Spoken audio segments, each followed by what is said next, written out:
Hi friends, welcome to all. This is Prashant from academics for CSE. Friends, आज के इस video में मैं आप लोगों के साथ 66वीं BPSC मुख्य परीक्षा से संबंधित कुछ महत्वपूर्ण टॉपिक्स को डिस्कस करूंगा। आज का हमारा टॉपिक होगा सामान्य अध्ययन प्रश्न पत्र 1 के अंतर्गत भारत एवं बिहार का इतिहास। इस सेक्शन के अंतर्गत कौन कौन से महत्वपूर्ण टॉपिक्स 66वीं BPSC मुख्य परीक्षा के लिए महत्वपूर्ण हैं, इस पर आज मैं डिस्कस करूंगा दोस्तों। लेकिन सबसे पहले मैं ब्रीफ में यहाँ पर सिलेबस को डिस्कस कर रहा हूँ आपके साथ। देखिए, BPSC एग्ज़ाम के दौरान 2 सेक्शन होते हैं। BPSC का अगर सिलेबस मोटे तौर पर देखा जाए तो GS के 2 सेक्शन होते हैं, GS पेपर 1 और GS पेपर 2। ठीक है, GS पेपर 1 के अंतर्गत इंडियन हिस्ट्री, करेंट अफेयर और स्टैटिक्स आता है। वहीं GS पेपर 2 के अंतर्गत Indian polity, geography and economics तथा साइंस एंड टेक्नोलॉजी आते हैं। तो आज का जो हमारा टॉपिक है वह है GS पेपर 1 के अंतर्गत हिस्ट्री। देखिए, ये जो हिस्ट्री का सेक्शन होगा, या GS पेपर 1 में 3 सेक्शन होंगे और पहला सेक्शन जो होगा वह इतिहास का होगा।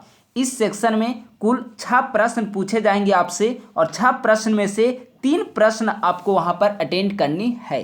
3 प्रश्न GS सेक्शन 1 से, 3 प्रश्न GS सेक्शन 2 यानी करेंट अफेयर से और 2 प्रश्न स्टैटिक्स आपको डिस्कस करना है। यानी कि GS पेपर 1 में आपको टोटल 8 क्वेश्चन वहां पर अटेंड करके आना है। तो इंडियन हिस्ट्री बहुत ही महत्वपूर्ण है। इंडियन हिस्ट्री के अंतर्गत मुख्यतः भारत की राष्ट्रीय आंदोलन पूरा 19वीं शताब्दी के मध्य से लेकर वर्तमान समय तक का आपको फ्रीडम स्ट्रगल पढ़नी है और इसमें बिहार का क्या रोल है इसे भी आपको डिस्कस करनी है। तो आज इसी के अंतर्गत देखेंगे कि ऐसे कौन कौन से महत्वपूर्ण टॉपिक्स हैं Indian history GS paper 1 section 1 के अंतर्गत जो 66वीं BPSC मुख्य परीक्षा में संभावित हैं या फिर उससे प्रश्न पूछे जा सकते हैं। इन महत्वपूर्ण टॉपिक्स को निर्धारण करने से पूर्व हमने विगत वर्षों के प्रश्न पत्रों का अवलोकन किया है और अवलोकन के पश्चात हम यह निष्कर्ष पर निकले हैं कि 66वीं BPSC मुख्य परीक्षा में ये सारे महत्वपूर्ण टॉपिक्स महत्वपूर्ण हैं और यहाँ से प्रश्न अधिक से अधिक संभावना है कि प्रश्न इन टॉपिक से संबंधित हो।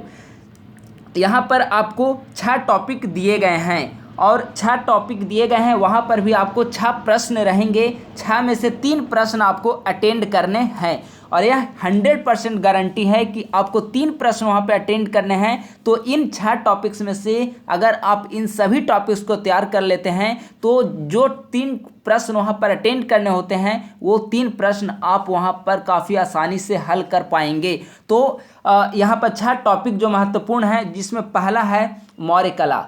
देखिए, हमने मौर्य कला को ही क्यों डिस्क्राइब किया है। देखिए, इन आर्ट एंड कल्चर में 3 टॉपिक हैं जो BPSC में प्रश्न अक्सर पूछे जाते हैं, मौर्य कला, पाल कला और पटना कलम चित्रकला। ठीक है, तो पाल कला और पटना कलम ये विगत वर्षों में 64वीं और 65वीं BPSC के दौरान पूछे जा चुके हैं। तो 66वीं के लिए महत्वपूर्ण हो जाता है मौर्य कला।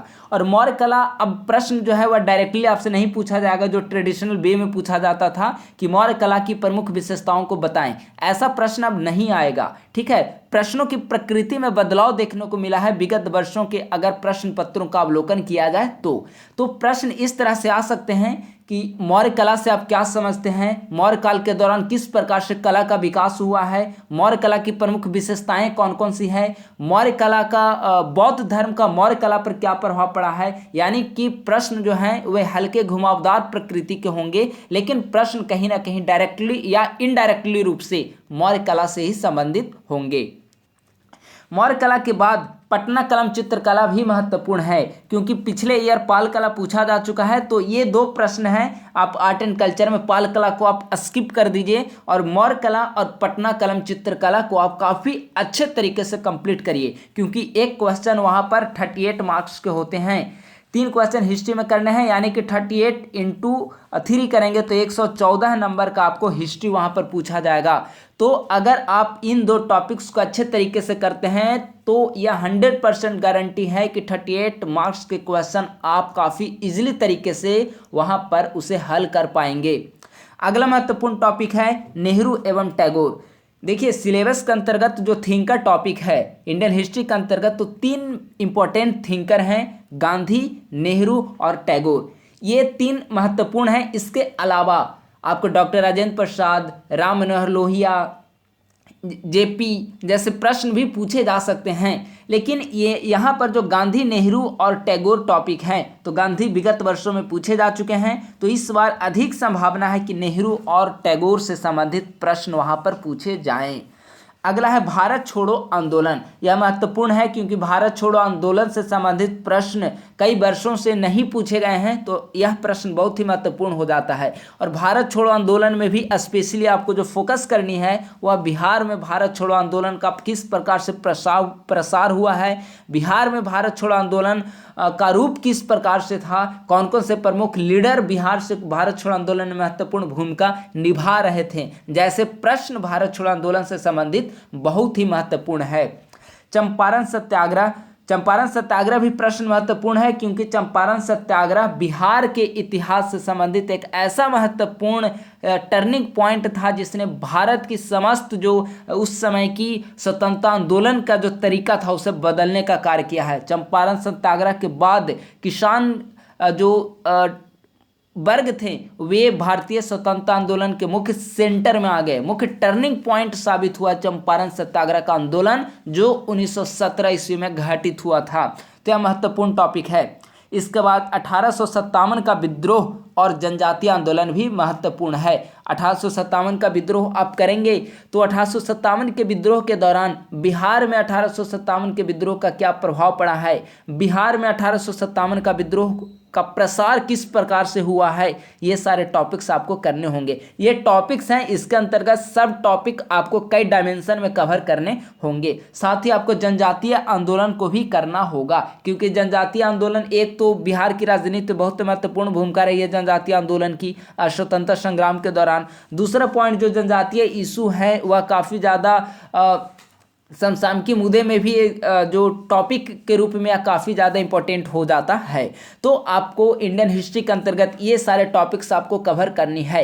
इन टॉपिक्स के अंतर्गत ये तो आपके महत्वपूर्ण टॉपिक्स हैं, इन टॉपिक्स के अंतर्गत आपको सब टॉपिक्स कवर करनी होगी क्योंकि जो सिलेबस है उस सिलेबस में प्रत्यक्ष रूप से लिखा गया है कि सिलेबस के अंतर्गत जो है उसमें कहा गया है कि आप भारत का इतिहास के साथ साथ बिहार की क्या भूमिका रही है स्वतंत्रता आंदोलन के दौरान, या स्पेशली वहाँ पर मेंशन किया गया है। 1857 का विद्रोह सिलेबस में है, संथाल है, बिरसा मूवमेंट है, स्वतंत्रता संग्राम, सविनय अवज्ञा आंदोलन, असहयोग आंदोलन, भारत छोड़ो आंदोलन, चंपारण सत्याग्रह, 1857 का विद्रोह, जनजातीय आंदोलन, किसान आंदोलन, ये सारे टॉपिक्स सिलेबस में मेंशन हैं। तो उन टॉपिक्स में से अगर आप इतने 6 टॉपिक्स को कवर कर लेते हैं तो चूंकि वहाँ पर 3 क्वेश्चन आपको अटेंड करनी होगी, तो इन 6 टॉपिक को आप अगर अच्छे तरीके से कवर करेंगे तो आप वहाँ पर वहाँ हल करने लायक 3 प्रश्न आप उसे सॉल्व आसानी से कर पाएंगे।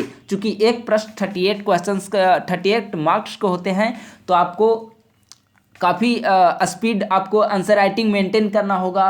आंसर राइटिंग वहाँ कॉपी नीट एंड क्लीन होनी चाहिए। तो ये सब आपको नोट्स तैयार करने के समय या फिर आप जब प्रश्नों को हल करें तो इसके दौरान आपको ध्यान में रखना होगा। तो ये जीएस पेपर 1 सेक्शन 1 के अंतर्गत ये संभावित टॉपिक्स हैं। हमारे आगे के जो वीडियो होंगे वो सारे आगे के जो वीडियो होंगे वह उसमें current affair, Indian polity, Indian geography, economics, science and technology, ये सब में कौन कौन से महत्वपूर्ण टॉपिक्स होंगे इस पर भी कवर किया जाएगा। तो आज का हमारा वीडियो इंडियन हिस्ट्री और जीएस पेपर 1 सेक्शन 1 से संबंधित है। आगे की महत्वपूर्ण जो सेक्शन है उसमें कौन कौन से इंपॉर्टेंट टॉपिक्स हो सकते हैं जो 66वीं बीपीएससी के लिए महत्वपूर्ण हो, इसे जानने के लिए हमारे YouTube channel academics for CSE से आप जुड़ें, इसे सब्सक्राइब करें और अपने दोस्तों के साथ भी इसे शेयर करें। Thank you.